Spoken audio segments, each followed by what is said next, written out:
So yeah, how you going, everyone? I've just standing here with Richard Focken. Richard does a organic fertiliser business, and I'm just going to read out something. I googled this off the internet this morning. So yes, fertiliser was very scarce in Australia during the war. The conflict in the Middle East and closure of the Strait of Hormuz severely disrupted global shipping lanes. Australia imports over 85% of its fertiliser, with about 60% of its urea coming directly through the Middle East.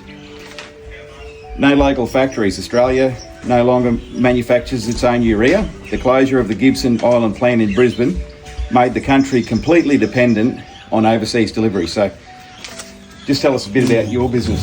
Yeah, I've got been doing organic minerals and composting for about 5 years, and been mainly tracking it up to Innisfail in the banana industry, sugarcane, and in the Lockyer Valley as well. But it's only a big break in track with the fuel crisis. So I had sort of last 6 months of sort of lack of orders going into North Queensland because of the high cost of the fuel.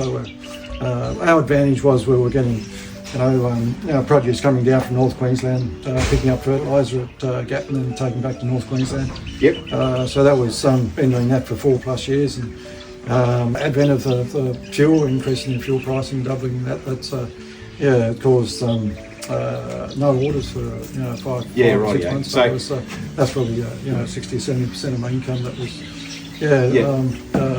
lost over that period of time, in hundreds of thousands of dollars worth of lost income. So it certainly affected my profitability for this year. But and did they? So they've shut you down, shut one of your businesses down, did they, or something? Oh, that was a year or so ago. That we were doing a organic bone product that was on the Downs, and we were doing it in conjunction with a well-established mine that was supplying into the stock feed industry and industrial chemical market.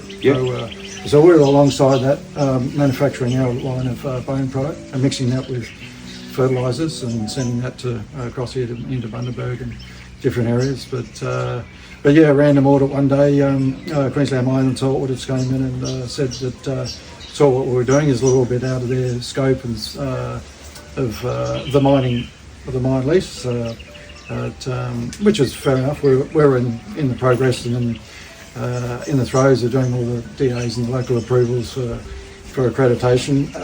That's the EPA and plus the local council.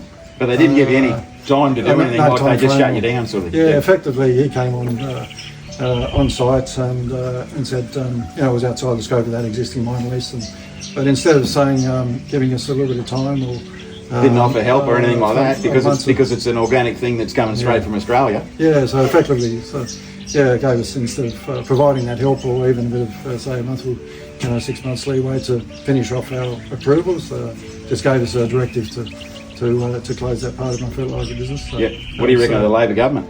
Yeah, well, that's all driven out of their policies and regulation, over-regulated policies. We do across the board. So they've definitely got to go. The stalling and stymieing business right across the board in the way that they operate. So, and this is just an example, part of a good organic Australian-made product. As you know, your figures were 85% imports. They should be supporting locally manufactured fertiliser products. So they're basically trying to shut down anything we try and do to be independent. That's right. Sort of thing. So that's bad news for Australia, and they've got definitely Labor government's got to go. So easy.